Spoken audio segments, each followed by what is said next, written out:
Ibu, bapak, saudari, saudara, rekan-rekan muda, dan adik-adik sekalian, dimanapun kalian berada, bertemu kembali dengan saya Romo Tino SSCC di dalam catatan pesiarah. Di dalam lembaran kehidupan kita, hendaknya kita senantiasa menyadari bahwa tubuh tanpa roh itu mati. Demikian pula iman tanpa perbuatan nyata kita di dalam perjalanan persiaran hidup kita akan mati dan kehilangan maknanya. Sebelum kita mendengarkan permenungan dari catatan pesiarah, marilah kita membuat tanda kemenangan Kristus. Dalam nama Bapa dan Putera dan Roh Kudus. Amin. Allah Bapa Maha Kuasa, kami bersyukur atas cinta kasih-Mu kepada kami. Bantulah kami untuk mewujudkan iman akan Yesus Putra-Mu dengan semakin mengasihi sesama di dalam persiaran hidup kami sebagai wujud dan bukti nyata iman kami di dalam menapaki lembaran kehidupan kami. Demi Kristus Tuhan dan pengantara kami. Amin. Ibu, bapak, saudari, saudara, rekan-rekan muda, dan adik-adik sekalian yang terkasih, jika Anda atau saya serta kita semua mengatakan, apa gunanya kalau seorang mengatakan bahwa ia beriman tetapi tidak mempunyai perbuatan? Dapatkah iman itu menyelamatkan kita? Ibu, bapak, saudari, saudara, rekan-rekan muda, dan adik-adik sekalian, jika pertanyaan itu senantiasa dilontarkan kepada Anda dan saya serta kita semua, apakah jawaban kita di setiap lembaran kehidupan yang hendak kita lalui? Patut untuk kita sadari bahwa tubuh tanpa roh itu mati. Demikian pula iman tanpa perbuatan maka akan menjadi sia-sia dan mati serta kehilangan maknanya. Maka di dalam surat Rasul Yakobus mengingatkan Anda, saya, serta kita semua untuk hidup sebagai orang beriman yang tidak hanya nampak kereligiusannya dari pakaiannya, dari cara berkata-kata, ataupun di dalam merangkai kata di dalam tulisan yang kita tulis. Ibu, bapak, saudari, saudara, rekan-rekan muda, dan adik-adik sekalian yang terkasih, jika iman itu tidak disertai perbuatan, maka iman itu pada hakikatnya mati. Karena iman menjadi sia-sia jika kita hanya pandai dalam merangkai kata, tetapi di dalam perbuatan nyatanya kita justru menghakimi, tidak menghormati sesama kita. Padahal setiap ritus doa sifatnya adalah sakral. Mestinya semakin kita beriman, semakin kita mampu menghargai, menghormati perbedaan, dan juga menghadirkan kasih Allah secara nyata di dalam persiaran hidup kita. Menjadi sangat lucu ketika kita mengatakan sebagai orang beriman yang harus hidup berdasarkan kasih, berbicara tentang kasih dan pengampunan, tetapi di dalam hidup keluarga, komunitas bersama, maupun komunitas menggereja, kita jauh dari apa yang kita katakan. Kita tidak menghidupi dari apa yang kita imani. Bahkan seringkali apa yang dikatakan bertolak belakang dengan apa yang kita lakukan sebagai orang beriman. Anda dan saya serta kita semua diajak untuk berefleksi.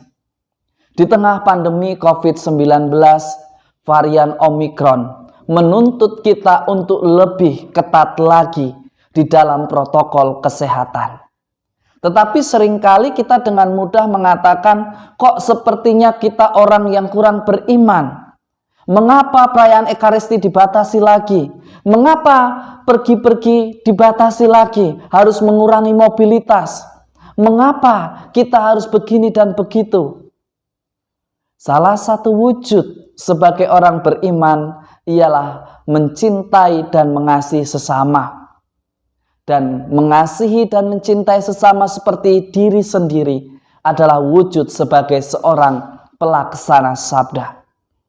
Sudahkah kita senantiasa menjadi pelaksana sabda sebagai orang beriman? Ataukah kita hanya sekedar berteriak, saya beriman, saya tidak takut mati, saya tidak takut ini dan itu. Tetapi apa yang kita lakukan membawa bencana bagi banyak orang.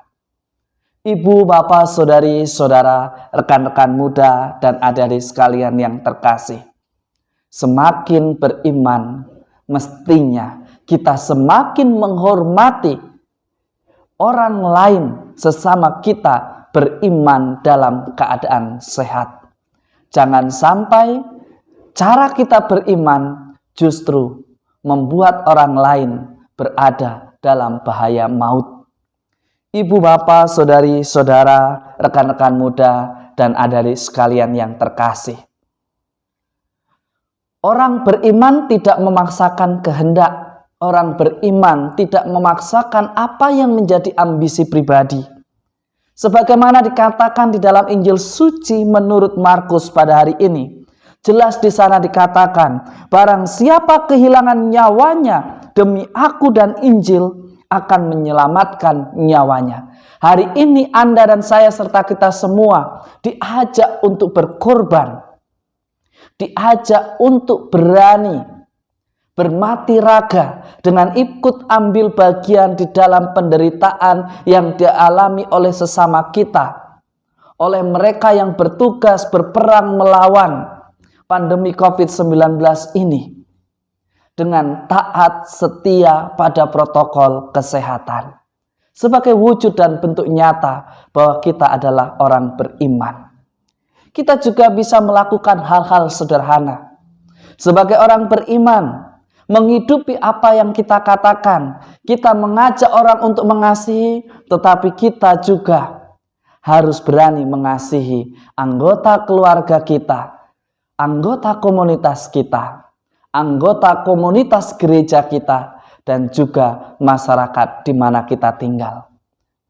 Menjadi tidak masuk akal ketika kita mengatakan saya sebagai orang beriman yang mengasihi, tetapi kita di dalamnya yang setara justru seringkali saling menyalahkan, saling menceritakan sesuatu yang negatif tentang sesamanya, menggosip dan memberitakan sesuatu yang tidak baik kepada orang lain. Orang beriman senantiasa menjadikan dirinya sebagai tanda kasih yang membawa sukacita, yang menghidupkan, yang menghasilkan buah yang menyelamatkan, dan bukan justru sebaliknya. Jelas dikatakan oleh Yesus, barang siapa mau menyelamatkan nyawanya, ia akan kehilangan nyawanya. Tetapi barang siapa kehilangan nyawanya karena aku dan karena Injil, ia menyelamatkan nyawanya. Tentu masing-masing dari kita tidak ada yang mau menderita, tidak ada yang mau bersedih. Maka disitulah iblis berkarya, menawarkan jalan pintas untuk menuju kesuksesan.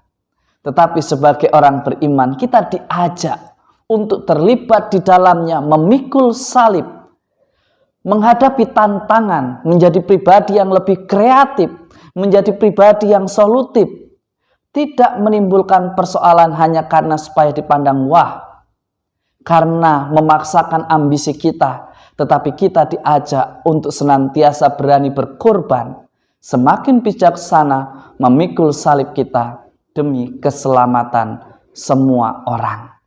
Jangan sampai cara beriman kita justru membawa bahaya. Lihatlah Yesus yang senantiasa membiarkan kehendak Allah terjadi dalam hidupnya meskipun ia harus menderita. Tetapi hadiahnya ia mendapatkan kemuliaan sebagaimana yang Allah rencanakan dalam karya penyelamatan manusia. Semoga berkat Tuhan senantiasa melindungi dan memberkati kita, Bapa dan Putera dan Roh Kudus. Amin. Ibu, bapak, saudari, saudara, rekan-rekan muda, dan adik-adik sekalian yang terkasih. Beriman bukan berarti hanya pandai di dalam berkata-kata, tetapi pandai di dalam merangkai aktivitas nyata kita sebagai perwujudan dan perbuatan orang beriman. Semoga Anda dan saya serta kita semua berani untuk setia dan taat pada protokol kesehatan demi keselamatan bersama dan demi perwujudan iman kita. Tuhan memberkati. Amin.